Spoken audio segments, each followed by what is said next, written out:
In the name of God, the Lord of mercy, the giver of mercy. Para number 4. None of you believers will attain true piety unless you give out of what you cherish.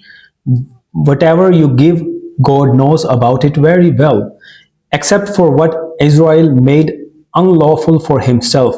All food was lawful to the children of Israel before the Torah was revealed. Say, bring the Torah and read out the relevant passage if you are telling the truth. Those who persist in making up lies and attributing them to God after this are the wrongdoers.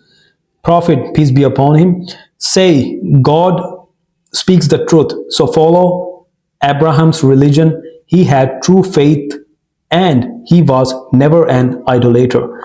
The first house of worship to be established for people was the one at Mecca. It is a blessed place, a source of guidance for all people. There are clear signs in it. It is the place where Abraham stood to pray. Whoever enters it is safe. Pilgrimage to the house is a duty owed to God by people who are able to undertake it. Those who reject this should know that God has no need of anyone. Say, people of the book, why do you reject God's revelations? God witnesses everything you do. Say, people of the book, why do you turn the believers away from God's path and try to make it crooked when you yourselves should be witnesses to the truth? God is not heedless of anything you do. You who believe, some of those who were given the scripture would turn you into disbelievers if you were to yield to them. How can you disbelieve when God's revelations are being recited to you and his messenger is living among you? Whoever holds fast to God will be guided to the straight path. You who believe, be mindful of God is his due, as is his due, and make sure you devote yourselves to him to your dying moment. Hold fast to God's rope altogether. Do not split into factions. Remember God's favor to you. You were enemies, and then he brought your hearts together, and you became brothers by his grace. You were about to fall into a pit of fire, and he saved you from it. In this way, God makes his revelations clear to you so that you may be rightly guided. Be a community that calls for what is good, urges what is right, and forbids what is wrong. Those who do this are the successful ones. Do not be like those who, after they have been given clear revelations, split into factions and fall into disputes. A terrible punishment awaits such people.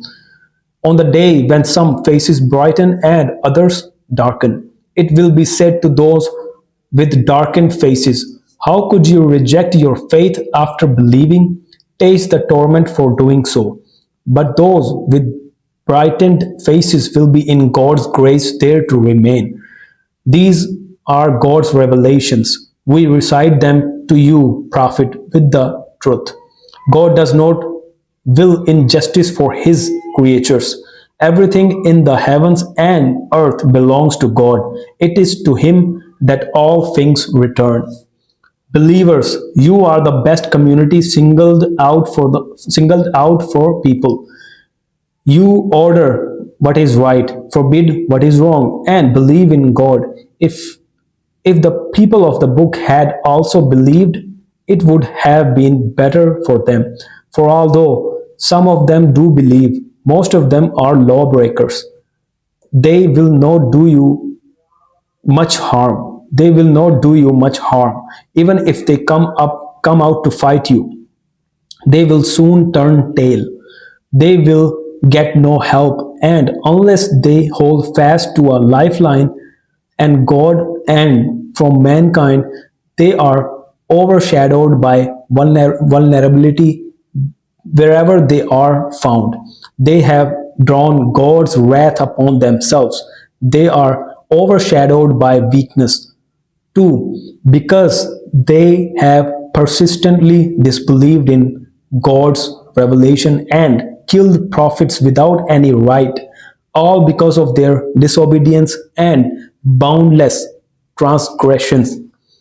But they are not all alike. There are some among the people of the book who are upright, who recite God's revelation during the night, who bow down in worship, who believe in God and the last day, who order what is right and forbid what is wrong, who are quick to do good deeds. These people are among the righteous, and they will not be denied their reward for whatever good deeds they do. God knows exactly who is conscious of Him. As for those who disbelieve, neither their possessions nor their children will help them against God. They will be companions in the fire, there to remain, and whatever they give away in this life will be nullified. A frosty wind strikes and destroys the harvest of people who have wronged themselves. It was not God who wronged them, they wronged themselves. You who believe, do not take for your intimates such outsiders as spare no effort to ruin you and want to see you suffer. Their hatred is evident from their mouths, but what their hearts conceal is far worse. We have made our revelations clear for you. Will you not use your reason? This is how it is. Here you are. You love them, but they do not love you. You believe in all the scriptures, and when they meet you, they say, "We believe," but when they are alone, they bite their fingertips in rage at you. Prophet, say, die of rage if you wish. God knows exactly what is in everyone's hearts. They grieve at any good that befalls you. They grieve at any good that befalls you, believers, and rejoice at your misfortunes. But if you are steadfast and conscious of God, their scheming will not harm you in the least. God encircles everything they do. Prophet, remember when you left your home at dawn to assign battle positions to the believers. God hears and knows everything. Remember when two groups of you were about to lose heart and God protected them. Let the believers put their trust in God. God helped you at Badr when you were very weak. Be mindful of God so that you may be grateful. Remember when you said to the believers, will you be satisfied if your Lord reinforces you by sending down 3,000 angels? Well, if you are steadfast and mindful of God, your Lord will reinforce you with 5,000 swooping angels if the enemy should suddenly attack you. And God arranged it so. As a message of hope for you believers to put your hearts at rest. Help comes only from God, the mighty, the wise, and in order to cut off the flanks of the disbelievers' army and frustrate them to make them withdraw in total defeat. But whether God relents towards them or punishes them is not for you, prophet, to decide.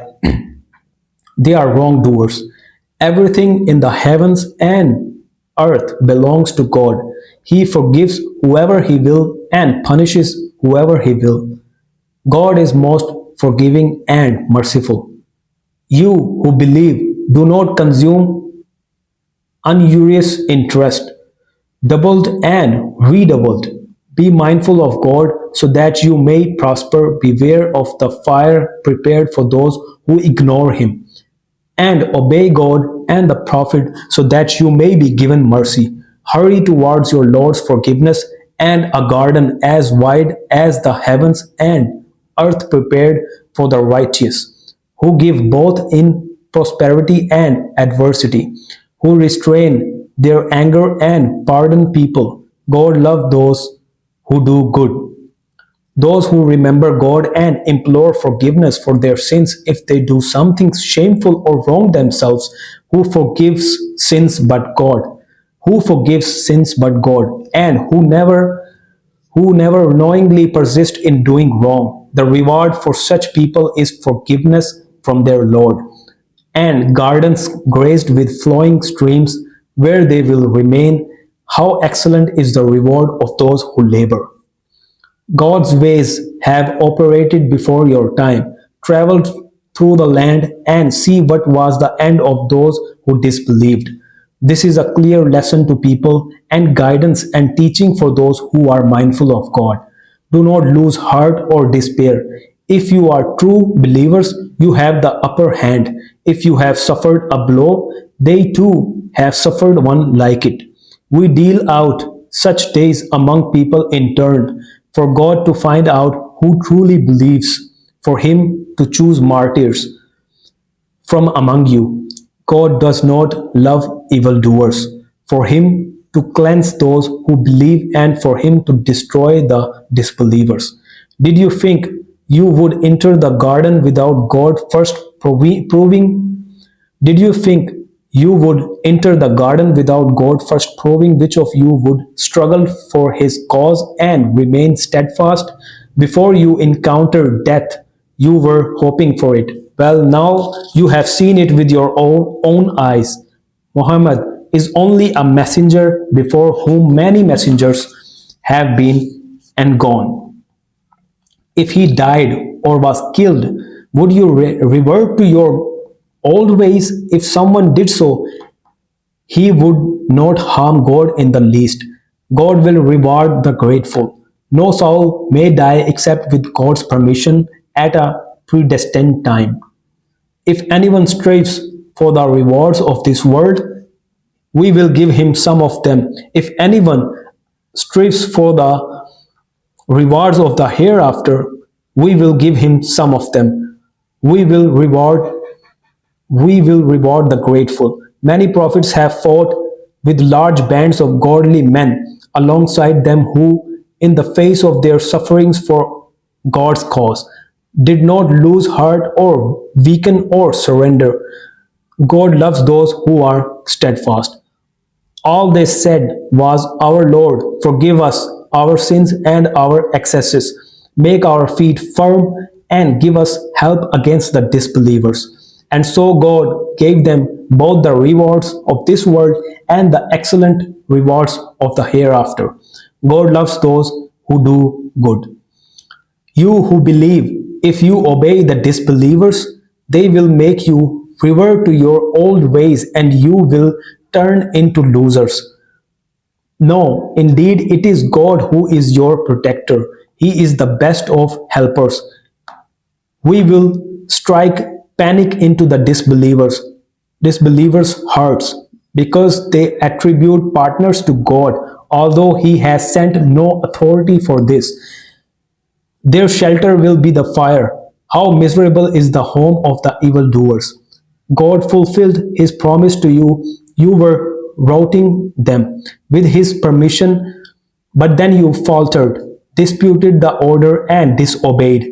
Once He had brought you within sight of your goal, some of you desire the gains of this world, and others desire the world to come.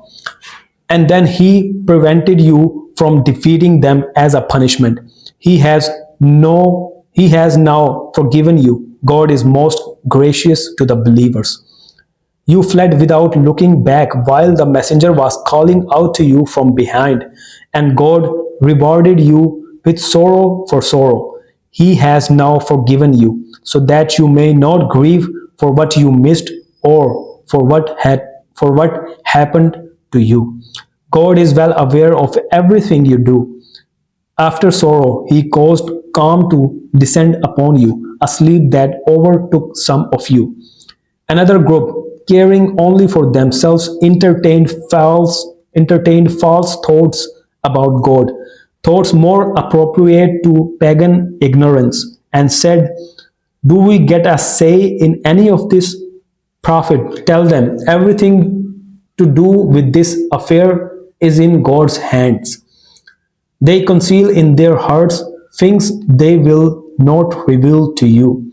They say, if we had had our say in this, none of us would have been killed here. Tell them, even if you had resolved to stay at home, those who were destined to be killed would still have gone out to meet their deaths. God did this in order to test everything within you and in order to prove what is in your hearts. God knows your innermost thoughts very well. As for those of you who turned away on the day the two armies met in battle, it was Satan who caused them to slip through some of their actions, but through some of their actions, God has now pardoned them. God is most forgiving and forbearing. You who believe, do not be like those who disbelieved and said of their brothers who went out on a journey or are raid, if only they had stayed with us, they would not have died or been killed. For God will make such thoughts a source of anguish in their hearts. It is God who gives life and death. God sees everything you do. Whether you are killed for God's cause or die, God's forgiveness and mercy are better than anything people amass. Whether you die or are killed, it is to God that you will be gathered. By an act of mercy from God, you prophet were gentle in your dealings with them. By an act of mercy from God, you prophet were gentle in your dealings with them. Had you been harsh or hard-hearted, they would have dispersed and left you. So pardon them and ask forgiveness for them. Consult with them about matters. Then, when you have decided on a course of action, put your trust in God. God loves those who put their trust in Him. If God helps you, believers, no one can overcome you. If He forsakes you, who else can help you? Believers should put their trust in God. It is it is inconceivable that a prophet would ever dishonestly take something from the battle gains. Anyone who does so will carry it with him on the day of resurrection, when each soul will be fully repaid for what it has done. No one will be wronged.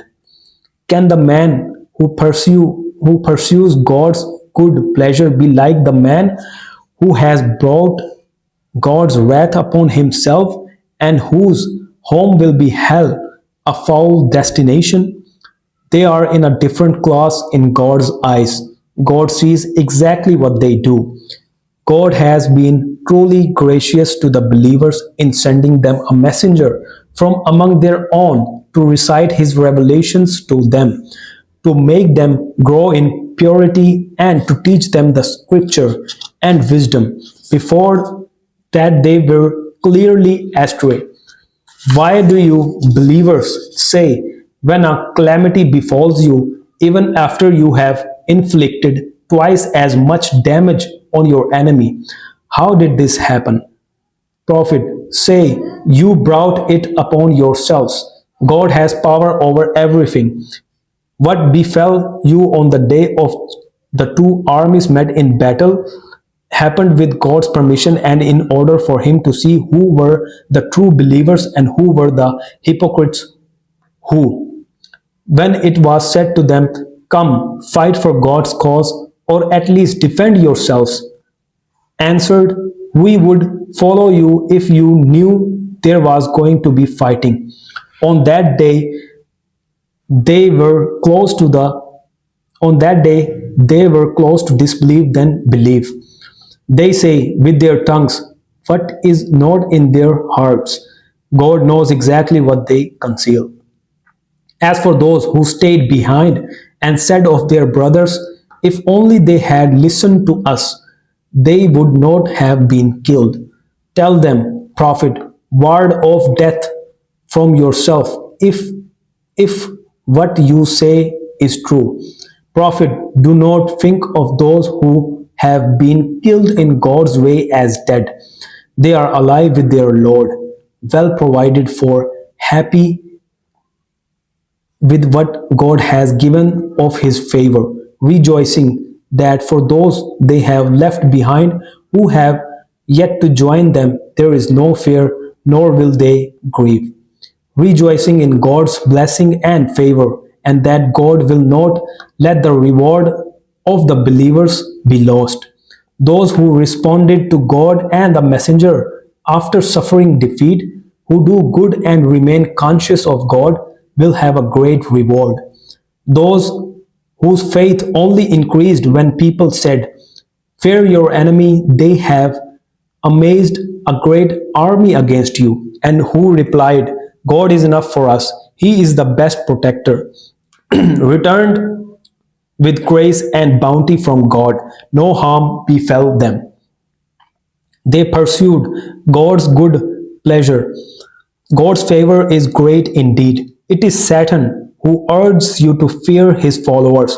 Do not fear them, but fear me if you are truly believers. Prophet, do not be grieved by those who are quick to disbelieve. They will not harm God in the least. It is God's will that they will have no share in the hereafter. A terrible torment awaits them. Those who sell their faiths for disbelief will not harm God in any way. Agonizing torment awaits them. The disbelievers should not think that it is better for them that we give them more time. When we give them more time, they become more sinful. A shameful torment awaits them. Nor was it God's aim to leave us as you were, with no separation between the bad and the good. God would not show you people what is hidden. God chooses as his messengers whoever he will. So believe in God and his messengers. If you believe and stay mindful of God, you will have a great reward. Those who are miserly with what God has granted them out of His grace should not think that it is good for them. On the contrary, it is bad for them. Whatever they mainly withhold will be hung around their necks on the day of resurrection. It is God who will inherit the heavens and earth. God is well aware of everything you do. God has certainly heard the words of those who sneer. So God is poor while we are rich. We shall record everything they say, as well as their killing of prophets in defiance of all that is right. And we shall say to them, taste the torment of the scorching fire. That is on account of what you stored up for yourselves with your own hands. God is never unjust to his servants. To those who say, God has commanded us not to believe in any messenger unless he brings us an offering that fire from heaven consumes. Say, Prophet, messengers before me have come to you with clear signs, including the one you mentioned. If you are sincere, why did you kill them? If they reject you, so have other messengers been rejected before you, even though they came with clear evidence, books of wisdom, and enlightening scripture.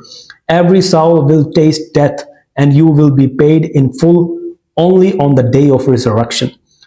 Whoever is kept away from the fire and admitted to the garden will have triumphed. triumphed. The present world is only an illusory pleasure. You are sure to be tested through your possessions and persons. You are sure to hear much that is hurtful from those who were given the scripture before you, and from those who associate others with God. If you are steadfast and mindful of God, that is the best course. God took a pledge from those who were given the scripture. Make it known to people. Do not conceal it. But they tossed the pledge over their shoulders. They bartered it for a small price. What a bad bargain they made. Do not think, Prophet, that those who exult in what they have done and seek praise for things they have not done will escape the torment. Agonizing torment awaits them. Control of the heavens and earth belongs to God. God has power over everything. There truly are signs in the creation of the heavens and earth, and in the alternation of night and day, for those with understanding, who remember God standing, sitting, and lying down, who reflects on the creation of the heavens and earth. Our Lord, you have not created all this without purpose. You are far above that. So protect us from the torment of the fire. Our Lord, you will truly humiliate those you commit to the fire. The evildoers have no one to help them. Our Lord, we have heard someone calling us to faith. Believe in your God, and we have believed. Our Lord, forgive us our sins, wipe out our bad deeds, and grant that we join the righteous when we die. Our Lord, bestow upon us all that you have promised us through your messengers. Do not humiliate us on the day of resurrection. You never break your promise. Their Lord has answered them. I will not allow the deeds of any of you to be lost, whether you are male or female. Each is like the other in rewards. I will certainly wipe out the bad deeds of those who immigrated and were driven out of their homes, who suffered harm for my cause, who fought and were killed. I will certainly admit them to gardens graced with flowing streams as a reward from God. The best reward is with God. Prophet, do not be deceived by the disbelievers trading to and fro in the land. This is only a brief enjoyment, after which hell will be their home, a miserable resting place. But those who were mindful of their Lord will have gardens graced with flowing streams, where they will stay as a reward from God. What God has is best for those who are truly good. Some of the people of the book believe in God, in what has been sent down to you, in what was sent down to them, humbling themselves before God. They would never sell God's revelation for a small price.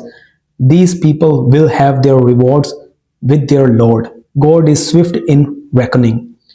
You who believe, be steadfast, more steadfast than others. Be ready, always be mindful of God, so that you may prosper.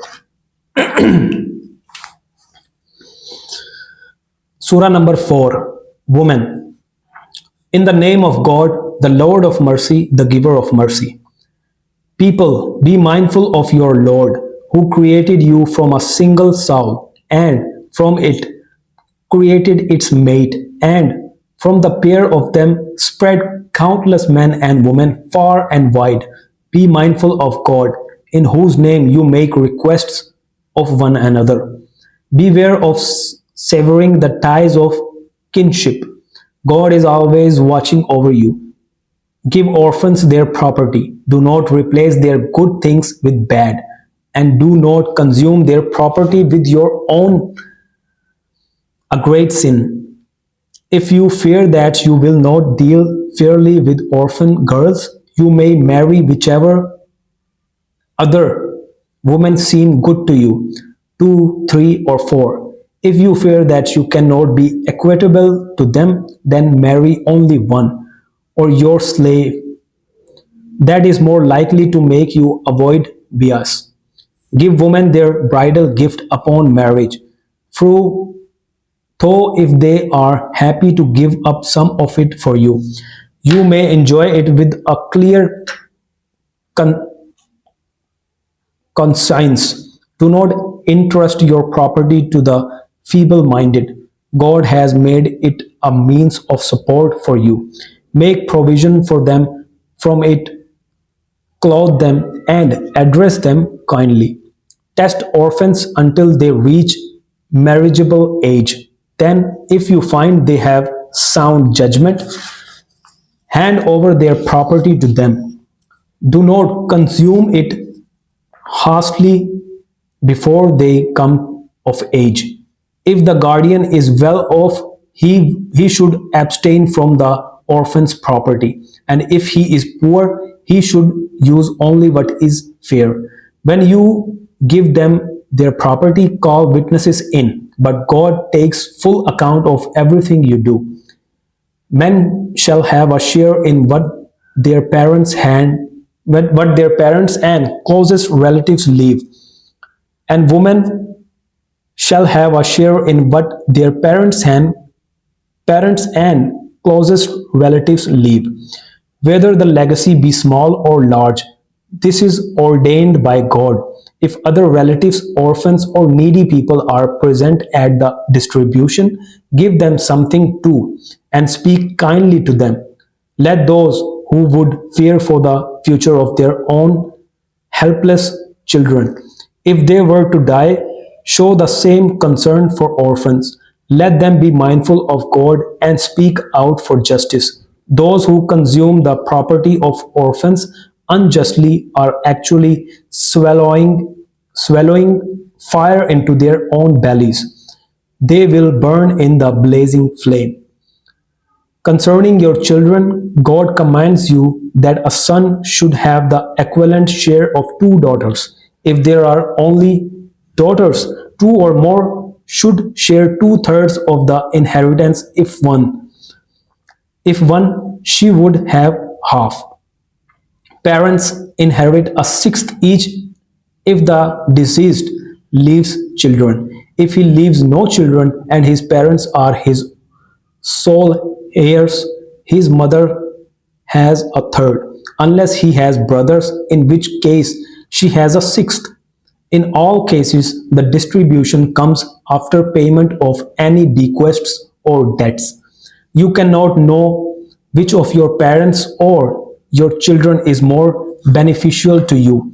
This is a law from God, and he is all knowing, all wise. You inherit half of what your wives leave. If they have no children, if they have children, you inherit a quarter. In all cases, the distribution comes after payments of any bequests or debts. If you have no children, your wife's share is a quarter. If you have children, your wives get an eighth. In all cases, the distribution comes after payments of any bequests or debts. If a man or a woman dies leaving no children or parents, but a single brother or sister, he or she should take one-sixth of the inheritance. If there are more siblings, they share one-third between them. In all cases, the distribution comes after payment of any bequests or debts, with no harm done to anyone. This is a commandment from God. God is all knowing and benign, benign to all.